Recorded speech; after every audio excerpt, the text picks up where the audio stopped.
सुदामा को देख लो दुखी, पांडवों को देख लो दुखी, ब्रज वालों को देख लो दुखी, एक भी सुखी नहीं मिला साहब। कई लोग हैं साहब हमसे मिलते हुए कहते पंडित जी बड़े दुखी है, जितना हम कर रहे उतना तो कोई कर ही नहीं सके। और सही में आता भी उनको देख के मन में कि भैया बहुत करे रे बहुत करे, पर उस समय ये मानना कि साहब मैं परमात्मा का निकट का रिश्तेदार हूं, क्योंकि परीक्षा उसी की होती है जो साल भर पढ़ता है। अब जिन्हें पढ़ो ही नहीं और उसे क्यों साहब 10वीं की परीक्षा आ गई तो वो फिर कहेगो मेरो पेट दुख है। उनकी आज थारो पेपर है, पेट बहुत जोर से दुख है, बहुत जोर से दुख है, उनकी पेपर नहीं दे, नहीं दूं। अब वो जान रहा है अपन ने कहीं पढ़ियो ही नहीं है तो बात लिखंगा कहीं, कापी धर के थोड़ी आएगा कोरी। पर जिसने पढ़ा है तेरा पेपर है, मैं बिल्कुल कितने बजे 8 बजे सुबह 6 बजे नहा धो के तैयार, क्योंकि वो क्यों नहीं डर रहा है, उसने पढ़ा है साहब।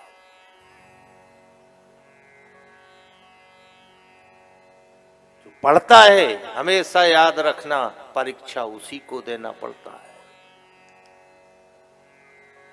परीक्षा जब भी हुई है साहब तो सीता और सती की हुई है, और कोई की परीक्षा हुई नहीं है। कौन ने दी परीक्षा अग्नि? आपने सबने रामायण पढ़ी है। दी मां जानकी ने, और कोई की क्या परीक्षा ली? राम ने नहीं, कोई से कोई मतलब नहीं।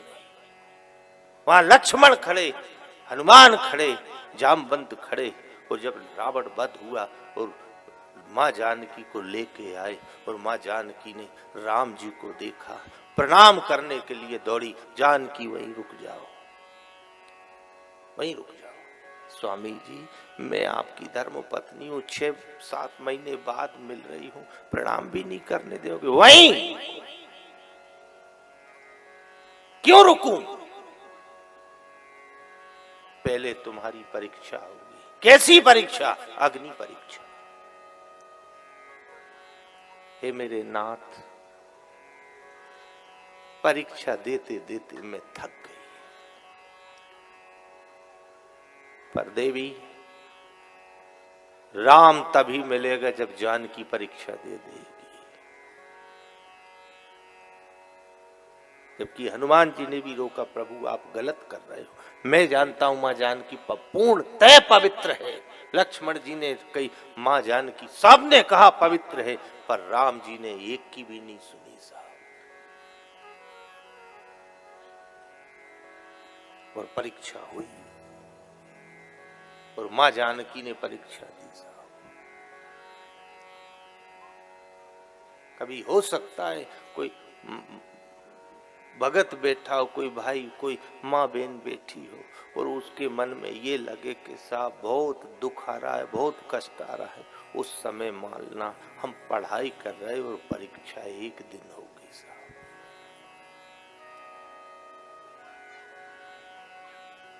समझ में आ रहा है आपको? क्योंकि अपने को समझना पड़ेगा साहब। समस्याएं, दुख, तकलीफ, कष्ट ये तो आते रहेंगे, इनसे बचोगे कब तक? कब तक बचोगे साहब?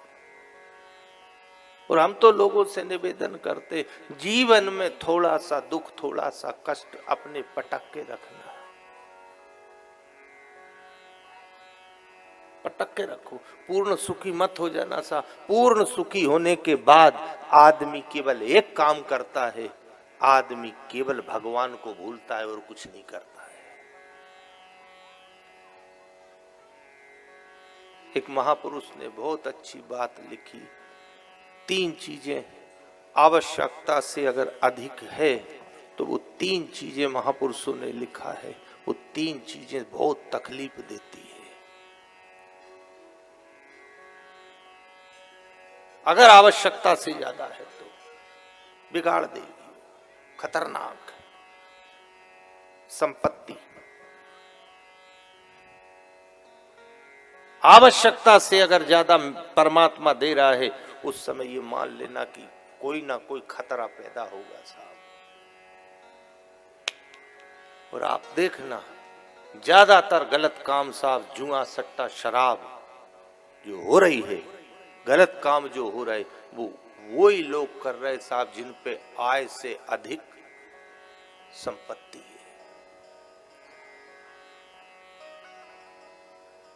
अति का भला न बरसना, अति की भली न धूप, और अति का भला न बोलना, और अति की भली न चूप। अति खराब होती है।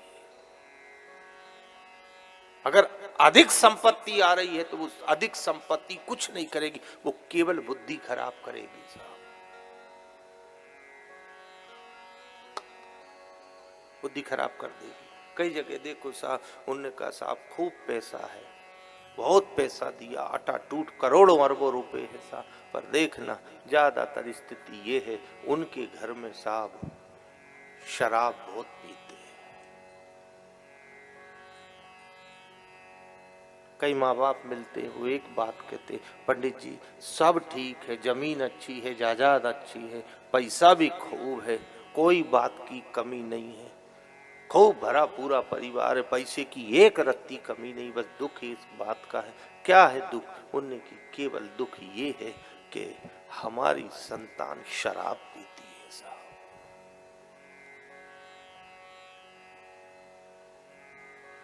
क्या कमी थी रावण के यहाँ?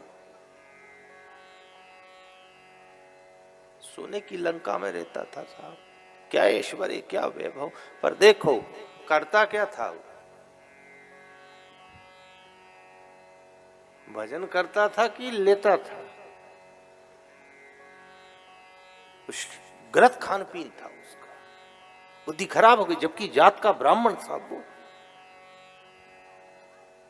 और कई बार वो विभीषण को भी रावण ने बुला के कही, बोले विभीषण वहां क्यों लंका के बाहर तू कुटिया में रहता, टापरी बना के, ये सोने की लंका है, एक दो कमरा तू भी ले ले, तू भी रहे, वहां क्यों पड़ा अकेला है? क्या खाता है तू? ओ दादा मैं तो थोड़ा बहुत खाता हूं, मेहनत से जो मिल जाए वो खाऊं। अरे कहां वहां पड़ा, इधर आ, देख क्या चाहिए, सब व्यवस्था है, काजू है, किशमिश है, पिस्ता है, बादाम है, और ये नहीं जमे तो फिर मांस है वो खा, शराब है वो खा, पी। विभीषण ने की दादा तुम्हारी अपनी जोड़ी नहीं जमेगी। क्यों? उसने बहुत अच्छी बात कही थी, भैया आपको आवश्यकता से ज्यादा मिला है, इसलिए अब धीरे धीरे आपकी बुद्धि खराब होना शुरू हो गई है।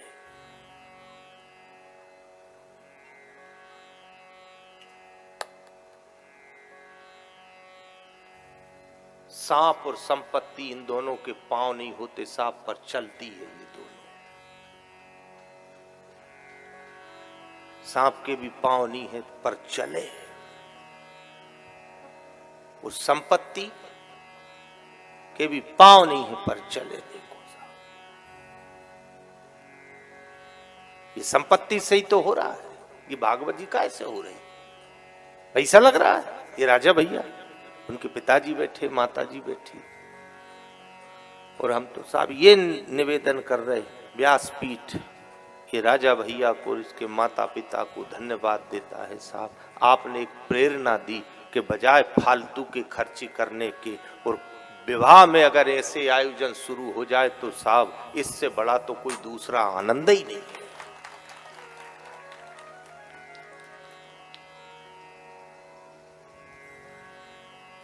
बहुत अच्छा है साहब ऐसे आयोजन हो जाए। ये जो अभी महामारी आई थी, इसने बहुत अच्छा, कुछ बुराई तो इसमें है पर कुछ चीजें बहुत अच्छी कर गई इसने, बहुत अच्छी।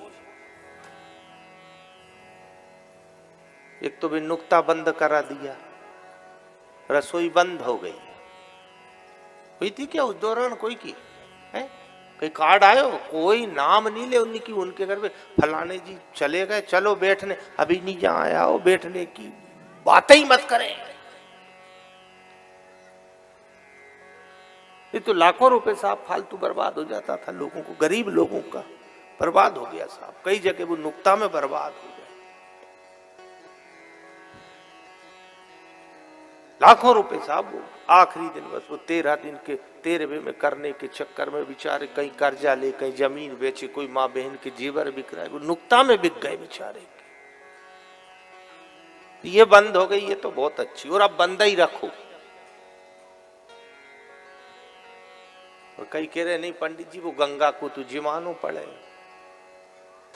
ये गंगा से पार लगे, ये फोकटिया हिंस है ये गंगा। अरे पार वो जीव कैसे लगेगा? पार वो जीव को केवल एक मां गंगा जो इलाहाबाद में बह रही है वो पार लगाएगी, और दूसरी ये सत्संग की गंगा पार लगाएगी साहब। अच्छा हुआ ये। और दूसरा, ये महामारी ने ब्याह में भी बहुत कटौती कर दी।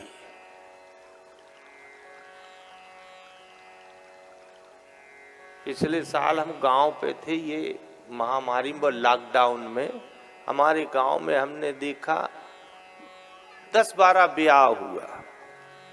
10-12 ब्याह में हम उनसे पूछते थे जी के घर में ब्याह होता, हमने कि क्यों भैया ब्याह कैसा हो? बोले 5 इधर के 5 उधर के, छोरा वाला 5 और छोरी वाला 5। हमने कि दूल्हा? बोले वो तो मोटरसाइकिल पे आया। वो कई जगह ये समाचार मिला कि वो दूल्हा और जो उसका साथ सबासार है नहीं, वे 2 ही अलग अलग गाड़ी से 2 गाड़ी से आया, और वो दूल्हा ने एक गाड़ी पे उसकी पे दुल्हन को ब्याह के बिठा के और ले गया। और कोई मेवा नहीं, कोई मिष्ठान नहीं, वो घर में जो था दाल चावल बना दियो, सब्जी बना दी, पूड़ी बना दी। अब उनने की साहब मीठा ईठा तो कहीं मिले तो है ही नहीं, सब दुकान होटल सब बंद। उनकी जमाई को मीठो मुंडो तो करा, उनकी गुड़ खा लो।